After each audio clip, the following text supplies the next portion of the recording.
Okay, so you want to own a railway company. Miles of steel track, freight trains hauling goods coast to coast. A business so essential, it has been running for almost 200 years.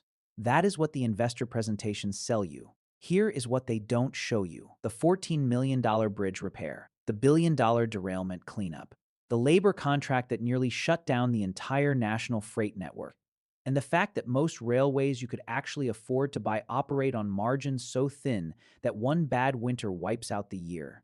But here is what makes railways different from almost every other business you could buy. The tracks don't move. The customers, in many cases, literally cannot ship their products any other way. And the barriers to entry are so enormous that once you own a railway, your competition is, for practical purposes, non existent. Nobody is building a second set of tracks next to yours. Nobody is going to undercut you with a new route. The geography locked in your advantage 100 years before you showed up. Some railways generate billions in revenue and pay their investors back many times over. Some railways quietly drain their owners while deferred maintenance eats the track bed from underneath. And some railways destroy investors who thought they were buying a permanent monopoly and discovered they were buying a maintenance obligation with no end date. By the end of this, you will understand exactly which kind you are likely to buy and why. Before we talk about money, we need to talk about what a railway company actually is, because railway company is one of those terms that gets used to describe several completely different businesses that happen to share a set of tracks. A Class 1 railroad is the top tier. These are the giants. In the United States, there are currently 7 Class 1 freight railroads, defined by the Surface Transportation Board as any railroad with annual operating revenue above roughly $1 billion, adjusted for inflation. The names are BNSF, Union Pacific, CSX, Norfolk Southern, Canadian National, Canadian Pacific Kansas City, and Amtrak on the passenger side, though Amtrak operates under a completely different financial model. These carriers control roughly 69% of all freight rail miles in America and account for about 94% of all freight railroad revenue, according to the Association of American Railroads. Then you have short line and regional railroads. These are the smaller operations. There are roughly 600 of them across the country, and they handle the first and last miles of rail freight, picking up cars from local shippers and connecting them to the Class 1 network. The American Short Line and Regional Railroad Association estimates that short lines operate about 47,500 miles of track, which is roughly 29% of the total freight rail network. Some of these are tiny operations running a few miles of rusty track between a grain elevator and a Class 1 junction. Some are legitimate regional carriers with hundreds of miles and annual revenue in the tens of millions. These are not the same business. A Class 1 railroad and a short line railroad share the word railroad, and that is approximately where the similarities end. A Class 1 carrier is a logistics company that happens to move freight on rails. A short line is, in most cases, a real estate and infrastructure maintenance company that happens to have some trains on it. The financial logic, the risk profile, the capital requirements, and the competitive dynamics are completely different. And then there is passenger rail, which in the United States means Amtrak and a handful of commuter systems. Amtrak has never turned an operating profit in its entire 50-plus year history. It exists because Congress funds it, not because the math works. This script is going to focus on freight, the version where the math at least has a chance of working, while explaining where the other models fit in along the way. The number that sounds big but gets bigger. The largest single cost of owning a railway is the track and the right-of-way underneath it, and depending on what kind of railroad you are buying, that number ranges from surprisingly small to genuinely astronomical. If you want to buy a Class 1 railroad, the answer is straightforward. You can't, not really. BNSF Railway, the largest private railroad in North America, was acquired by Berkshire Hathaway in 2010 for $44 billion. By the end of 2023, BNSF carried a book value on Berkshire's balance sheet north of $70 billion, and the market value of the underlying assets is almost certainly higher than that. Union Pacific, which trades publicly, has carried a market capitalization in the range of $140 billion. CSX sits around $65 billion. Norfolk Southern, even after the financial fallout from the East Palestine derailment, has traded in the $50 billion range. So unless you have the kind of capital that puts you on a first-name basis with Warren Buffett, A Class 1 railroad is not available to you. The realistic entry point for most investors is the short line. Short line railroads trade in a range that is, by railroad standards, almost accessible. A small short line, maybe 20 to 50 miles of track serving a handful of local shippers, might sell for $5 million to $30 million. A larger regional carrier with a few hundred miles and established traffic might run $50 million to $300 million or more. Genesee in Wyoming, the largest short line holding company in North America before its acquisition, was taken private by Brookfield Infrastructure Partners in 2019 for approximately $8.4 billion. But that was a portfolio of over 120 railroads across multiple countries. Individual short lines sell for a fraction of that. Here is the trap that catches first-time railroad buyers. The purchase price of a short line is often attractively low because the seller has priced in the deferred maintenance they are handing you along with the deed. A railroad that has not been properly maintained, where the ties are rotting, the rail is worn, the ballast is fouled, and the bridges have not been inspected in years. That railroad sells cheap for the same reason a house with a crumbling foundation sells cheap. The sticker price is just the starting number. Everything that has to happen before the railroad can operate safely adds up fast. The Federal Railroad Administration requires compliance with track safety standards, codified in 49 CFR Part 213, that dictate the condition of the rail, the ties, the ballast, the geometry of the track, and the speed limits associated with each class of track. If your track does not meet the standard for the speed you are running, the FRA issues a slow order. Your trains crawl at 10 miles per hour. Your operating costs per car go through the roof. Your shippers start calling trucking companies.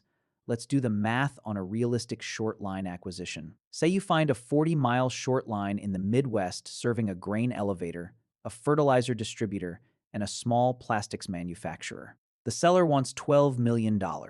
That sounds manageable. The track is FRA Class 2, meaning it can handle freight at 25 miles per hour. The previous owner deferred maintenance for 5 years. Your track inspection reveals that 30% of the ties need replacement, 2 bridges need structural work, and the signal system at the Class 1 interchange is outdated. The cost to bring that 40 miles up to safe, operable condition is somewhere between $3 million and $8 million, depending on severity. That $12 million railroad just became a $15 to $20 million commitment before you move a single car. You bought the railroad, you closed the deal. You think you own a transportation company. What you actually own is 40 miles of steel, wood, crushed stone, and concrete that the weather is actively trying to destroy every single day. Railroad track wears out. It degrades under load, temperature, water, and time. The rail wears from wheel contact and develops internal defects from thermal stress. The crosties, traditionally hardwood treated with creosote, have a lifespan of 20 to 30 years before they lose the ability to hold spikes and maintain gauge. The ballast, the crushed stone underneath, gets fouled with dirt and organic material until it can no longer drain water, and water sitting under your track is how you get washouts and sinkholes. According to the Association of American Railroads, the Class 1 railroads spent approximately $25.5 billion on capital expenditures in 2023 alone. That is money spent to maintain and improve an existing network, not to build new track. The AAR reports that the industry has invested over $780 billion in private capital back into the freight rail network since 1980. Those numbers sound abstract until you break them down per mile. Class 1 mainline track costs roughly $150,000 to $350,000 to $300 per mile per year to maintain at Class 4 or Class 5 standards. The levels required for trains running at 60 to 80 miles per hour. Short line track, typically maintained at Class 1 or Class 2 for slower speeds, costs less. Somewhere in the range of $50,000 to $150,000 per ride show, per miles per year depending on traffic density and the condition of the underlying roadbed. On your 40-mile short line, that means annual track maintenance of $2 million to $6 million every year, rain or shine, profitable year or not. If you are finding this useful, hit subscribe. I cover businesses like this every week. And then there are the bridges. Railroad bridges carry concentrated axle loads far heavier than anything a highway sees, which means they cost significantly more to repair. A timber trestle that needs full replacement can run $500,000 to $2 million. A steel bridge needing deck replacement or structural reinforcement can run $2 million to $15 million. Federal law requires you to inspect every bridge on your railroad at least once a year, with many requiring more frequent inspection based on condition. The Section 45G tax credit, created specifically to help short-line railroads afford track maintenance, allows a dollar for dollar tax credit of $3,500 per mile for qualified rehabilitation expenditures. On a 40-mile railroad, that is $140,000 in tax credits per year. Against a maintenance bill of $2 million or more, the credit helps. It is not a rescue. Now add the signal system. Positive train control, the federally mandated safety system that prevents collisions and overspeed derailments, cost the railroad industry approximately $15 billion to implement industry-wide, according to the AAR. Short lines that interchange with PTC-equipped Class 1 territory face their own compliance costs, which can run into the hundreds of thousands or low millions depending on the interchange complexity. The infrastructure of a railroad never stops needing money. A ranch needs new fencing every 25 years. A railroad needs new ties, new rail, new ballast, and new bridge timbers on a rolling cycle that never ends and never gets cheaper. The track does not care whether your revenue went up or down this quarter. The degradation is constant and the maintenance is not optional. Now, you buy the trains. Finally, something that actually moves. A new road locomotive, the kind of diesel-electric unit that pulls freight trains on a Class 1 railroad, costs $2.5 million to $3.5 million to $3.5 million depending on the model and the manufacturer. The two dominant builders are Wabtec, formerly GE Transportation, and Progress Rail, a subsidiary of Caterpillar. These are not choices you comparison shop. They are, for practical purposes, the only two companies in North America that build mainline freight locomotives. A short-line railroad does not need new road power. Short lines typically operate with second-hand locomotives purchased from Class 1 railroads that have retired them from mainline service. A used GPTH IRTYEIGH TDSHTWO or SDFO RTYDSHTWO. The workhorses of the short-line world can be purchased for $200,000 to $600,000 depending on condition and rebuild history. These are locomotives originally built in the 1970s and 80s. They are reliable, parts are widely available, and they can handle the slow speed switching work that defines short-line operations. But locomotives break. A locomotive sitting in weather 365 days a year, pulling cars over track that is not exactly smooth, needs continuous mechanical attention. A major engine overhaul runs $150,000 to $400,000. A traction motor replacement runs $30,000 to $50,000 to $50,000 per motor, and there are typically 4 to 6 per locomotive. If your only locomotive goes down and you don't have a spare, your railroad does not run, and a railroad that does not run does not earn. Freight cars are a different calculation. On a short line, you often do not own the freight cars. The cars belong to the Class 1 carrier, the shipper, or a leasing company. They pass through your railroad on their journey from shipper to the Class 1 interchange. You earn revenue on a per-car basis for moving them across your track. But if you do need to own cars, a covered hopper for grain runs $120,000 to $150,000 new. A tank car runs $100,000 to $175,000. A centerbeam flat car for lumber runs $80,000 to $110,000. Your minimum rolling stock investment for a small short line, 2 used locomotives plus maintenance of way vehicles, is roughly $700,000 to $1.5 million. For a serious regional operation needing newer power and a car fleet, $5 million to $15 million or more.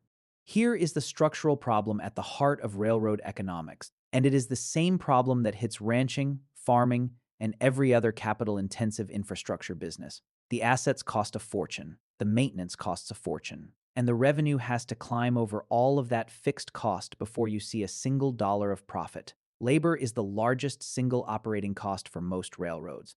According to the Association of American Railroads, the average annual compensation for a Class 1 railroad employee in the United States, including wages, health insurance, and railroad retirement contributions, exceeded $135,000 as of their most recent data.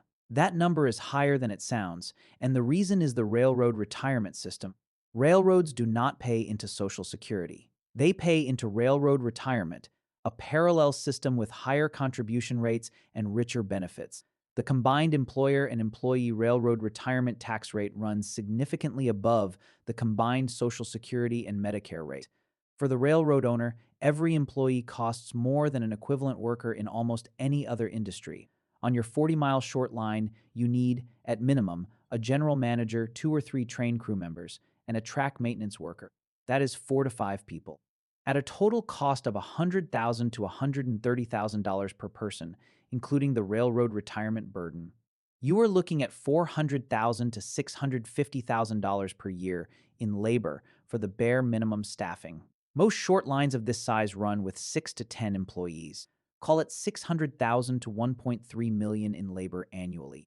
Fuel is the second major cost.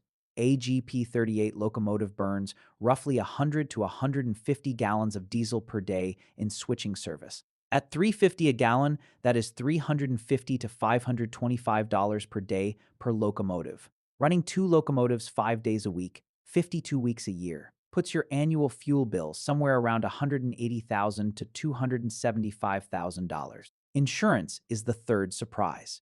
Railroad liability insurance is not cheap and it is not optional. A freight railroad carries the risk of derailments, hazardous material spills, grade crossing accidents, and trespasser incidents. Annual premiums for a small short line typically run $200,000 to $500,000 per year.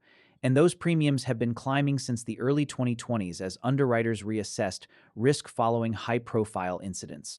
The East Palestine, Ohio derailment on Norfolk Southern's main line in February 2023 generated over $1.1 billion in remediation and settlement costs, according to Norfolk Southern's SEC filings. That single event repriced railroad liability insurance across the entire industry. Add property taxes on the track and right-of-way, $50,000 to $200,000 per year, depending on the state. Add regulatory compliance, the annual bridge inspections, environmental audits, and FRA track inspections. Add the miscellaneous costs that arrive every month. Weed control along the right-of-way, grade crossing maintenance, the legal costs of trespasser incidents, the vehicle fleet for your maintenance crew. All in, the total annual operating cost of a 40-mile short line with 5 to 8 employees, 2 locomotives, and a maintenance program that actually keeps the track safe runs somewhere between $2.5 million and $5 million per year.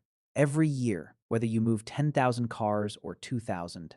The core of a short line railroad's revenue is simple in concept. You charge a per-car fee to move a freight car from a shipper's facility to the interchange point with the Class 1 network, or the reverse. That fee is negotiated with the connecting Class 1 carrier under what is called a revenue division agreement. The Class 1 charges the end customer a rate for the full origin-to-destination shipment, then divides a portion of that revenue with you for the miles you handled.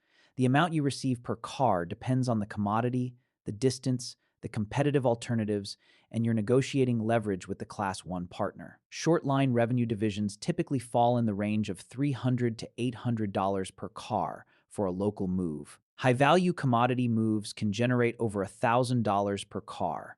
Bulk commodities like grain and sand trend toward the lower end.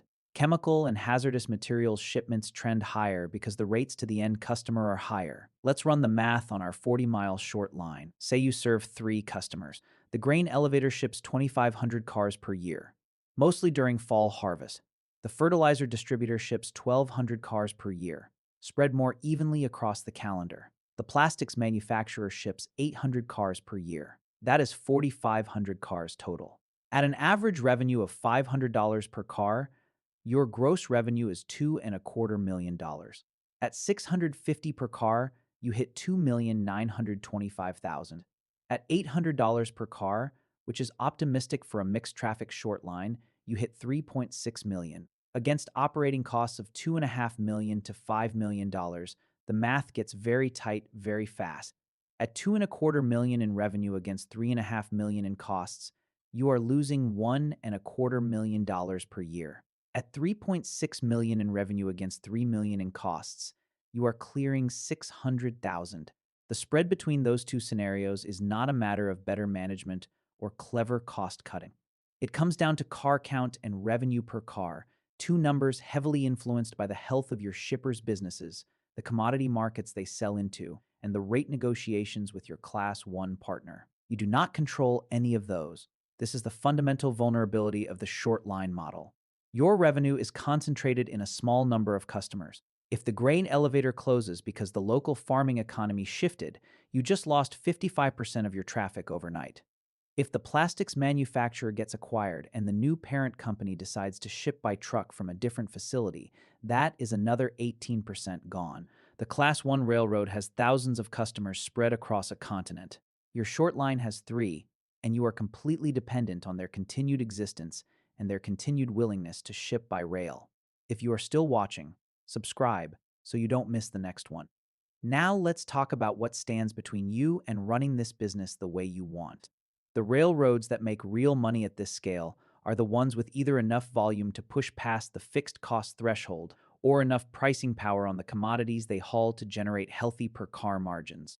A short line serving a busy port facility or a large mining operation with captive rail traffic can pull $10 million to $30 million in annual revenue with operating ratios in the 70 to 80% range. That translates to meaningful profit. A short line serving three small shippers on a branch line in rural Kansas is fighting for survival every single year. The Class 1 carriers operate at a different scale entirely. BNSF reported revenue of approximately $23.1 billion in 2023, with operating income of about $7.5 billion, according to Berkshire Hathaway's annual report. Union Pacific reported $24.1 billion in revenue with an operating ratio of 60% per its 10K filing. At that scale, the enormous fixed costs of maintaining thousands of miles of track spread across millions of carloads and the economics work.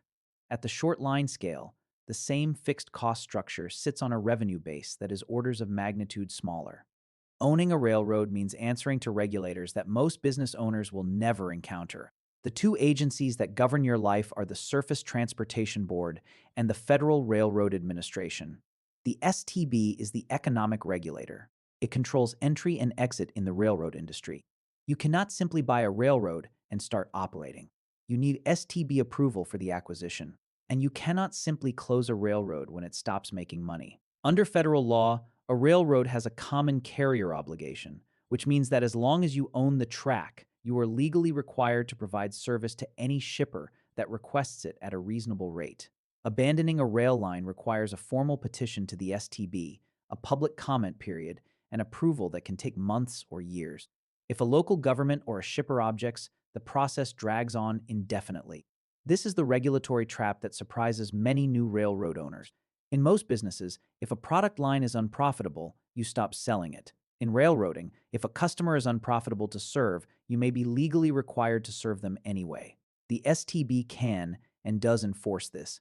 Walking away from a money-losing line segment is not a unilateral business decision. It is a regulatory proceeding. The FRA is the safety regulator. Track safety standards, locomotive inspection requirements, hazardous materials rules, hours of service limits for train crews, grade crossing mandates. FRA inspectors show up unannounced to inspect your track, your equipment, and your operations.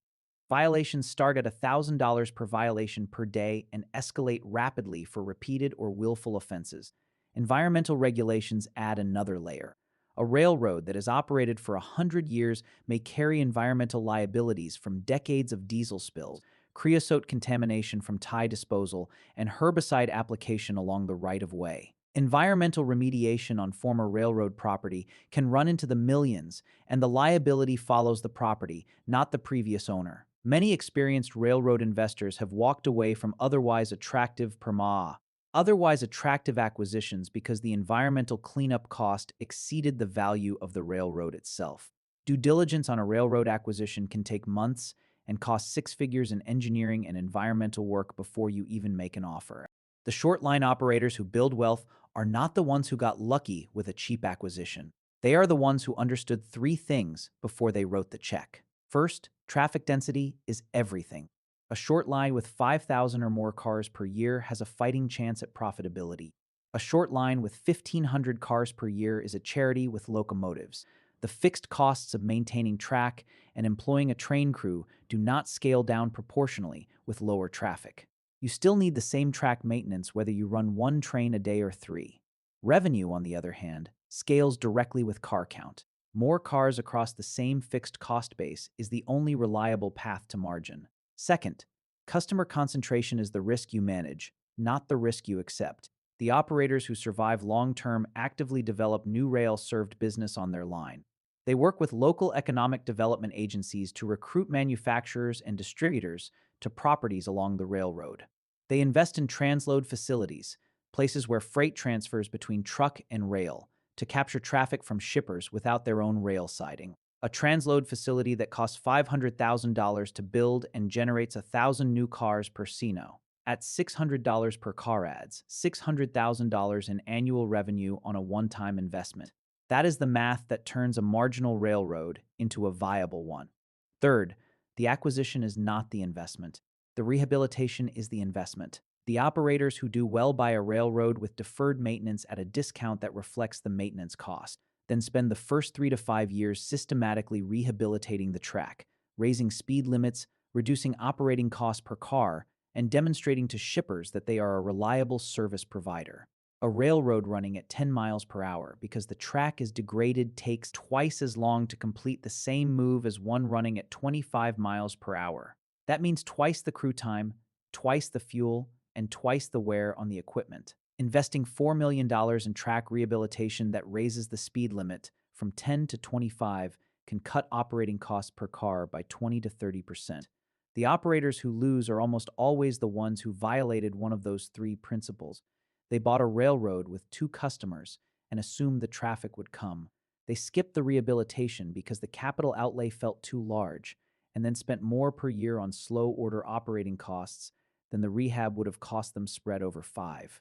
Or they treated the railroad like a passive investment, hired a manager, and checked in once a quarter, not realizing that a short line is a relationship business where the general manager's handshake with the local grain co-op board is the difference between keeping that traffic and losing it to a trucking company that showed up with a lower bid and a friendlier face. The holding companies that have built portfolios of short lines understand all of this. Genesee in Wyoming, Omnitrax, Watco, and others follow the same model.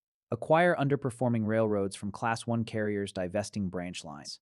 Rehabilitate the track. Develop new traffic. Generate returns from the operating cash flow rather than from asset appreciation. The returns are real but modest, typically in the range of 8 to 15% annually on invested capital for a well-run short line. Better than a savings account. Better than most rental real estate. But it requires hands-on management and a deep understanding of a niche industry that most investors know nothing about. Here is something that puzzles people who look at the thin margins of a short line and wonder why anyone bothers. If the operating economics are so tight at the small scale, why did Warren Buffett call his acquisition of BNSF an all-in wager on the economic future of the United States? The answer is that the Class 1 railroad business at scale has structural advantages that almost no other industry can match. The barriers to entry are absolute. You cannot build a competing railroad. The rights of way were acquired in the 19th century when the federal government handed public land to railroad companies as incentive to build the network. That land cannot be reassembled at any price. The result is a system of natural monopolies and duopolies that has not meaningfully changed in over a century. If your factory sits on a BNSF line, you ship with BNSF. There is no second option. The replacement cost of the network is essentially infinite. The AAR estimates that replacing the existing U.S. freight rail network would cost over $500 billion at current construction prices. Nobody is going to spend that. The existing network is the network, and the companies that own it hold an advantage that cannot be competed away. Railroads are the most fuel-efficient way to move freight over land. A modern freight train can move 1 ton of freight approximately 500 miles on a single gallon of diesel. A truck moves the same ton about 130 to 150 miles on the same gallon. As fuel costs rise and carbon regulation tightens, that efficiency gap widens. Every increase in diesel prices and every new environmental mandate makes rail more competitive against trucking, not less. And then there is pricing power. Class 1 railroads have, over the past 2 decades, consistently raised rates above inflation. The Surface Transportation Board tracks rail rate indices, and the long-term trend shows real rate increases for most commodity categories. This is what happens when you have a service with no close substitute and limited competition. You raise prices. Your customers, who have no practical alternative, continue to ship. There is also a tax dimension that rarely gets discussed publicly. Railroad assets, track, bridges, locomotives, and signal systems depreciate for tax purposes under accelerated schedules that generate substantial non-cash deductions against operating income. For a company like Berkshire Hathaway, the depreciation deductions from BNSF reduce the overall tax burden on the conglomerate in ways that make the after-tax economics of owning a railroad considerably better than the pre-tax operating numbers suggest. Warren Buffett paid $44 billion for BNSF in 2010. By 2023, BNSF generated roughly $7.5 billion in operating income in a single year, per Berkshire Hathaway's annual report. Berkshire has now earned back the entire purchase price and more, while still owning the railroad. The railroad paid for itself and appreciated in value simultaneously. That is not the experience of a short line operator in rural Iowa trying to keep 40 miles of track from falling apart. But it is the experience of owning a Class 1 railroad. And it is why, when a Class 1 becomes available, the biggest institutional investors in the world fight over it. Let's build a real scenario, not a worst case, not a best case. A realistic first 3 years for someone who buys a 40-mile short line in the upper Midwest, invests in rehabilitation, and tries to build a viable freight operation. Acquisition price, $12 million for the track, right-of-way, 2 used locomotives, and a small maintenance shop. Year 1 rehabilitation spending, $4 million in track work, tie replacement, and bridge repairs, funded partly by the Section 45G tax credit. Total initial capital deployed approximately $16 million. Year 1 revenue, 3,800 cars at an average of $550 per car, totaling $2,090,000. Year 1 operating costs, including rehabilitation debt service, insurance, labor, fuel, and maintenance, $3.2 million. Net loss, year 1, $1.1 million. Year 2, the track is in better shape. Speed limits are higher. You added a transload facility that brings in 600 new cars per year from a regional agricultural co-op. Total car count, 4,400. Revenue at $575 per car, $2,530,000. Operating costs, stabilizing as the rehabilitation spend winds down, $2.8 million. Net loss, year 2, $270,000. Year 3, the transload is fully ramped. A building materials company constructed a rail-served warehouse on your line after the local economic development authority offered them a tax incentive. Total car count, 5,600. Revenue at $600 per car, $3,360,000. Operating costs at steady state with maintenance on a regular cycle, $2.9 million. Net income, year 3, $460,000. That is a real profit on a $16 million investment.